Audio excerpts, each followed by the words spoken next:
psixologiyangizga narsaga tiqadigan top 3 ta anime. Yemaydi.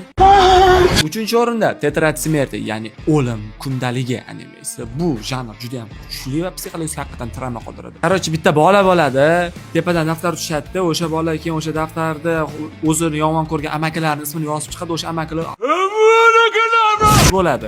Qarochi dinli anime. Ikkinchi animemiz Spiral animesi. Bu animening o'zbekchasi yaqinda chiqdi va bu anime haqiqatan psixologik va juda ham bir qonli sahnalardan tashqari oq va qora yoqtiruvchilar uchun ajoyib anime. Va nihoyat birinchi o'rindagi animemiz bu Monster animesi. Bu 90-yillarda olingan eng psixologik og'ir travma qoldirgan animelardan bittasi.